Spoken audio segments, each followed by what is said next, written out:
Kung sakaling tatakbo ako sa Senado, hindi naman ako magaling mag-English. Wala akong alam sa batas. Baka ho, laitin lang ako doon ng ating mga mahal na senador na magagaling. Hindi man laitin, siguro baka wala naman ako maiaambag na batas. Hindi ba?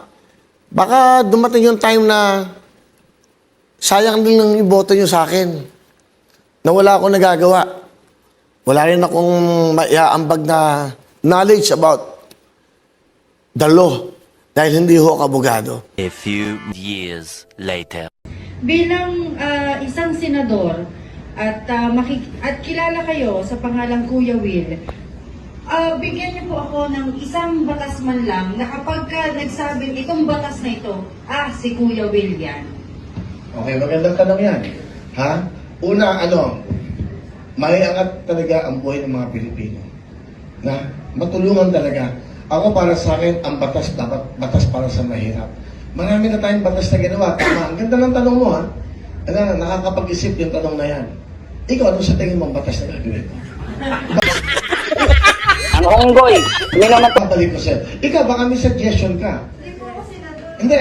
Ikaw ba? Kasi isa kang mamamayang Pilipino. Ano ba sa tingin mo ang dapat na batas na gawin ko para sa mga kababayan natin? Bakit ako sa akin ang tanong?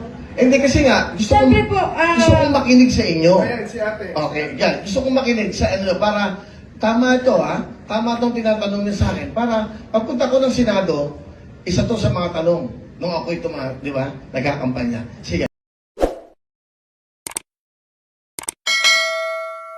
Tawag, wag niyo muna akong expect magtatawag muna ako dahil meron lang akong gustong, una sa lahat, sabihin sa inyo na importante dahil kayo naman kasama ko sa buhay ko. Ito kumbaga, sabi nga nila, turning point ng buhay mo. Ito ba'y dapat mong gawin? Ito ba hindi mo dapat gawin?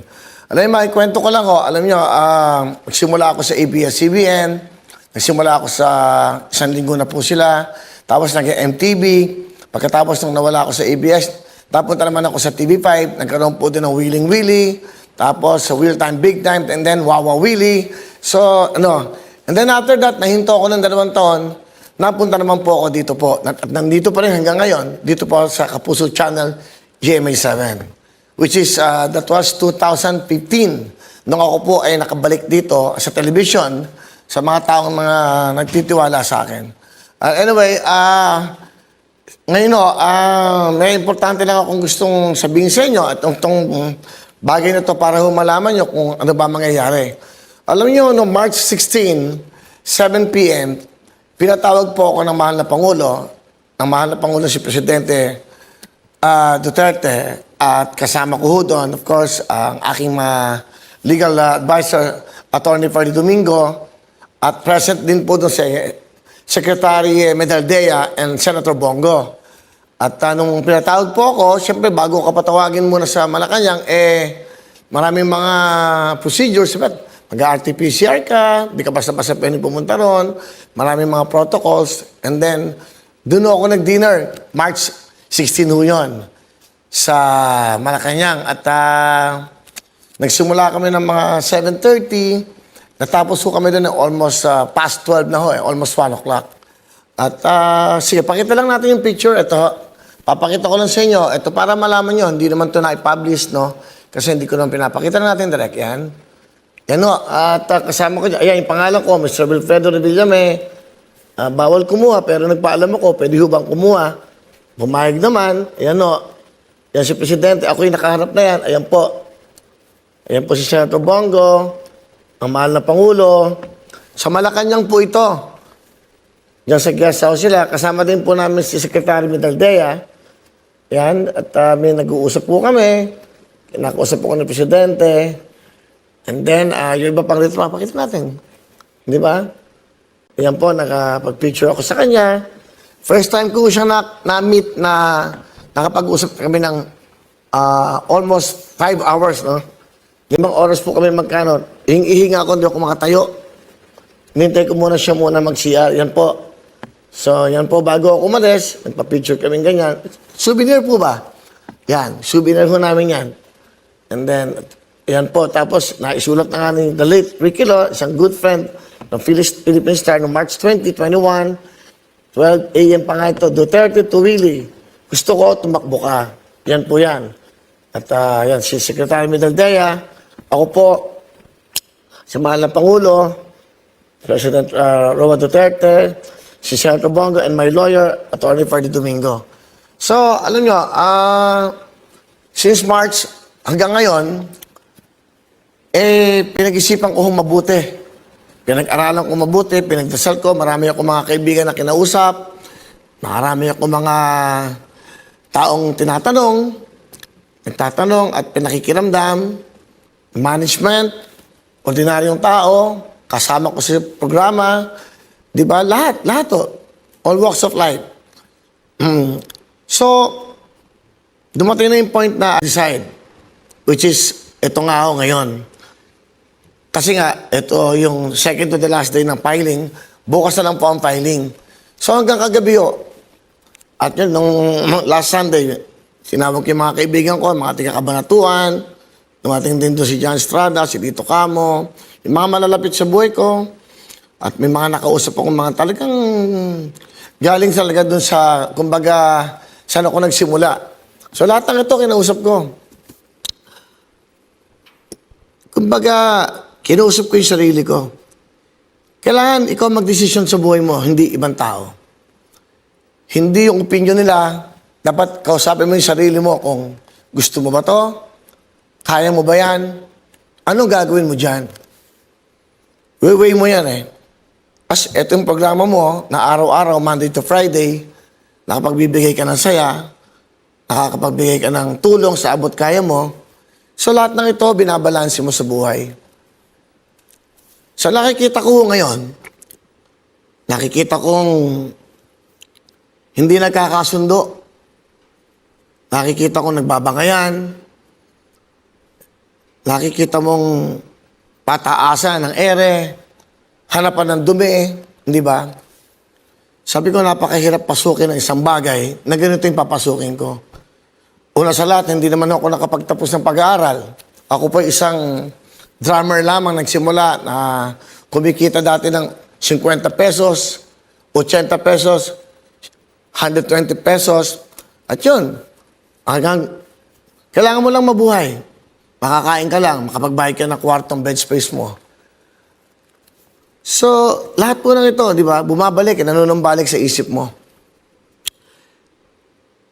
Hindi ko kinausap yung mga anak ko Basta kinausap ko lang yung mga, alam niyo na, syempre, yung mga taong gusto kong madinig yung opinion, yung totoo ang sasabihin sa akin. Actually, ito. Meron na akong COC. Ito yung COC ko. At I really have to decide. Nung nag-usap po kami ni Mana Pangulo, hindi lang po isang beses. There was a time, nasa Clark ako, nakadinner ko si Secretary Bernard Romulo, at nakausap niya si Presidente, tinawagin, nagkausap din kami ng Presidente doon, sinasabi niya, gusto ko, tumakbo ka, ikaw yung number 1 sa listahan ko, para makatulong ka, alam ko hindi ka magkukurap, alam ko tutulungan mo yung ating bansa, ating mga kababayan. Every time na nag-uusap kami ng Presidente, isang personal, 3 beses sa telepono. Up to the last time, last week ko, kinausap na naman niya ako. Nag-usap kami sa telepono through Senator Bongo. Actually, may video tayo, no? Panoodin lang natin itong video na madaling araw nagising ako, sinend sa akin ito ng Senator Bongo. Kasi parang nagte-text sa akin, maaga ako matulog, 9:30, 10 o'clock, may nakakatulog na ako. And then, ito, panoodin lang natin yung video na to. Willie, si Mayor to. Kumusta ka? Matagal na tayo hindi nakita. Pero paragi itang nalaala. Dahil gusto ko sanang maging senador ka. Sabi ni Bong, medyo nagdadalawang isip ka. Pero ganun pa man, open yung slot until the last minute kung ayaw mo na. Talaga. Sana in the meantime, more success sa programa mo sa mga tao. At believe ako sa appeal mo sa masa. Mabuhay ka. Yan po, si mahal na Pangulo Duterte. Madaling araw po yan, sinend sa akin si Senator Bongo. Kaninang maga, kausap ko na naman si Senator Bongo. Medyo matagal kami nag-usap. Pinapatanong nga daw ng mahal na Pangulo ko ng desisyon ko.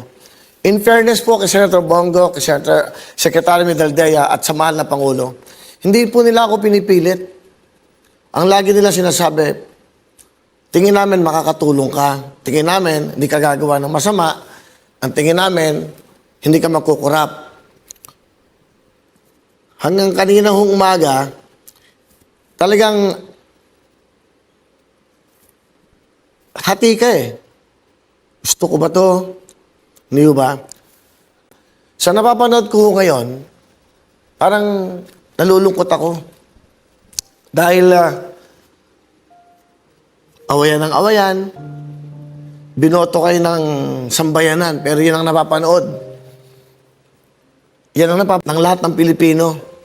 Hindi ba nakakalungkot na isa kang senador, nakikipag-away ka, isa kang presidente, may kaaway ka. Hindi ba? Pero bago kayo manumpa, maglilingkod kami sa bayan. Maglilingkod kami sa bawat Pilipino. Ako, isa sa mga taxpayer na mataas ang binabayad kong tax sa ngayon. Kung malalaman nyo lang, nasasaktan ako eh.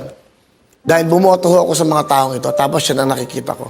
Paano na yung mga bata? Paano na ang kinabukasan natin? Kung yan ang nakikita natin lagi, pagalingan, pataasan ng ere, samantalang ang daming hirap na hirap natin mga kababayan. Ang daming kawawa, ang daming walang makain, ang daming may sakit, ang daming namamatay. Natatakot kayong lumabas? Bakit? Dahil ayaw nyo magkasakit? Samantalang yung mga tao nasa labas, kailangan lang nun makabili ng bigas at ulam para makakain ang kanilang pamilya. Tapos na makikita pa namin sa telebisyon, sa news, puro away nyo. Nakakalungkot po. Isa ho yan sa mga dahilan pa. Papasukin ko ba to? Pupunta ba ako sa ganitong klaseng, di ba, institusyon? Sa estudyong ito, wala akong inaapi. Walang hinahanapan ng corruption. Ilang milyong Pilipino ang subscribers ng programang ito? 25 million. Hindi pa po kasama yung mga nanonood sa araw-araw. Alam nyo, napakahirap po pasukin ng politika. Yung kaibigan mo ngayon, bukas kaaway mo. Mag-ama, nag-aaway dahil sa posisyon. Mag-asawa, naglalaban dahil sa posisyon. Sayang ho ang buhay. Sayang yung sinasabi nating pagmamahalan. Sayang yung sinasabi nating paglilingkod sa kapwa. Dapat, kung maglilingkod tayo, tanggalin niyo yung galit sa puso niyo. Hatred, wala na tayong ginawa kundi magsiraan. Hanapin yung dumi ng kapwa niyo. Lahat naman ho tayo nagkakasala, ako, kayo, tayong lahat. Pero ganun pa man, siyempre, nagsisisi tayo, di ba? Alam niyo, ang hirap eh. Gumawa ka ng mabuti, parang isang bond paper. Puti. Malalagyan ng isang tintang itim yan. Ano mapapansinin yun? Yung puti? Hindi. Yung tinta. Yung dumi. Yan ang nangyayari sa ating bansa ngayon. Walang unity. Tatakbo kayo para makaganti sa dating nanumuno. Tatakbo tayo para hindi makapasok yung isang mamumuno. Ganun ba? Ganun ba ang pagserbisyo sa bansa natin? Yan ba ang iniisip ng bawat politiko? Hindi ako nagmamagaling. Opinion ko ito dahil sa araw-araw na nasa noon time show ako at araw-araw na may nakakadidinig ang boses ko, pambili ng gamot, pamatrikula, hindi pa pangkain namin. Dapat yun ang pinag-uusapan nyo sa Senado. Anong bibigay na batas sa mga taong naghihirap? Anong batas ang gagawin nyo? Laging, ilang batas na ang ginawa nyo? Pero binabago nyo. Dati may death penalty. After death penalty, ngayon gustong ibalik. Pag iba namumuno, iba na naman. Yung batas ng tiyan ng bawat Pilipino, yung batas ng kinabukasan ng bawat bata na walang libro. Bakit ang Korea nagna number 1? Bakit Gangnam Style? K-pop. Bakit? Suportado ng bawat Pilipino dapat. Ang talent ng Pilipino. Yung K-pop, suportado ng gobyerno. Di ba? Hindi sila naiinggit. Ngayon, nandun na sila sa Grammys. Di ba? Nandun na sa American Music Award. Nandun na sila sa lahat. Di ba? Pati sa UNICEF, pinatawag sila. Di ba? Napakaliit na bansa. Hindi tayo asenso hanggat lagi may galit, inggit. Lagi may seek for power ang gusto nyo. Alam nyo, hindi ako nagmamagaling, hindi ako magaling na tao, I'm not a bright person. Pero, ang puso ko, laging may pagmamahal. Nagkakamali ako, nagagalit ako, namumura ko ang staff ko, totoo yun. Pagalitan ko, namumura ko talaga sila. Pero humingi ako ng tawad. Alam niyo bakit? It's for the show. Dapat laging siya kabubuti ng lahat. Ano bang, ba't ako nagagalit? Nagkakamali tayo eh. Di ba dapat every time lalabas tayo, tama ang ginagawa natin. Bakit? Bayad tayo dito eh. Binabayaran tayo. At yung trabaho mo yan, pag-usayan mo kung gusto mo umasenso. Kung mahal mo pamilya mo, mas mahalin mo ang trabaho mo dahil yung trabahong ito ang nagpapakain sa pamilya mo. Ganun lang naman kasimple yan eh. Di ba? You have to be professional. Di ba? 7 months, pinag-isipan ko ito, anong magiging desisyon ko sa buhay ko. 7 buwan, araw-gabi. Papasukin ko ba to? Pero sa nakikita ko, napakahirap gawin ito. Sana lahat ng politiko, hindi politiko, you should be a public servant. The word politics, tanggalin nyo sa puso't isip nyo. You need power? At the end of the day, darating lahat tayo, nakahiga. Pantay-pantay lang tayo sa kabaong. Maniwala kayo sa akin.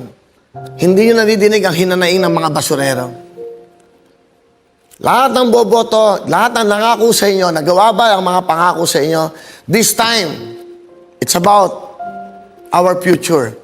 Kinabukasan ng ating mga mahal sa buhay, yung magiging anak ng anak natin, yun ang isipin nyo. Hindi ba? Dapat magkaisa tayo. COC, the last day of filing is tomorrow. Hindi ko kakayanin pumasok sa isang bagay na wala akong kakayahan. Hindi ko alam kung paano yung salitang ganito, yung salitang hindi ako nagmamata ng tao. Dapat pag pinasok mo isang bagay, mag-excel ka, makakagawa ka ng kabutihan, makakagawa ka ng tama.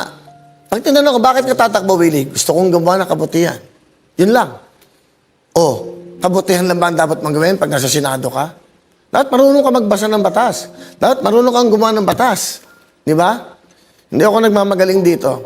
I was given a chance again, di ba? Up and down ang buhay ko. Pero, hindi ko naman pababayaan bumagsak pa. Dahil, pinagkalooban na ako ng Panginoon Diyos na a lot of chances in my life. Mamaya, sabihin ko sa inyo kung ano talaga ang desisyon ko. Itong sinasabi ko sa inyo, ito yung nakikita ko sa mga politiko. Huwag power. Love ang bigay nyo. Paglilingkod. Hindi nyo kailangan ng maraming pera. Maniwala kayo sa akin. Pag nag-COVID ka, hindi mo kailangan ng pera. Kailangan mo dasal ang kapwa mo. Tulong. Di ba? Sa lahat ng mga frontliners, doktor, health workers, lahat. Saludong saludo ako sa inyo. Sobrang gagaling nyo. Sobra. Maikwento ko lang bago ako makipag-meeting kay Presidente, I talked to my lawyers, sa sarili ko, tinawagan ko si Secretary Harry Roque, Senator Bongo, Secretary Medaldea. Sabi ko, okay lang po bang magbigay ako ng cheque sa Presidente? And that was the time na talagang, sabi ko, anin ko tong perang to. Pinagkalooban na ako ng Diyos from ABS, TV5, hanggang ngayon nandito ako. Kung ano man meron ako, pwede kong i-share dahil ang daming namamatay, ang daming nahihirapan. Sabi ko kay Senator Bongo, Senator, meron akong check in 50 million. Kahit 100 million, ipagkakaloob ko kay Presidente. Sa kanya lang ako nagtitiwala at pwede naman niyang ibigay sa DSWD. Sabi nila, hindi magandang tignan, which is naintindihan ko. Hindi magandang tingnan kasi pangit tumanggap ang presidente. Pero yun yung nararamdaman ko doon eh. 50 million, 100 million, hindi to pag-aangat ng sarili ko. Totoo po yan, alam yan na Senator Bongo. That was last year. Nung nagkakaroon tayo ng lockdown. Sabi ko, aanuhin ko yung naka-time deposit na pera, aanuhin ko yan. Ang dami nakakailangan. Pero hindi naman nila tinanggihan. Sabi lang na hindi magandang tignan. Kaya ang ginawa ko, nagbigay po ako sa jeepney drivers, pumunta ako sa lahat ng mga binagyo. Yung worth ho nun, 450 million, naipamigay ko ho yun sa sarili kong desisyon. Kaya saludo rin po ako kay Senator Bongo, sa Malacanang, kay Presidente, dahil hindi sila tumanggap. Hindi ba dapat tatanggapin na yun, pero hindi sila tumanggap. Ang sabi ni Senator Bongo, ikaw na lang gumawa ng paraan, itulong mo na lang sa mga kababayan natin. Dumating yung time na humingi ng tulong yung mga jeepney drivers, na bagyo, lahat. Kaya yun lang ako. Kaya ako sinasabi sa inyo ito, hindi ako nagbubuhat ng bangko dahil wala akong ambisyon na anumang posisyon sa gobyerno.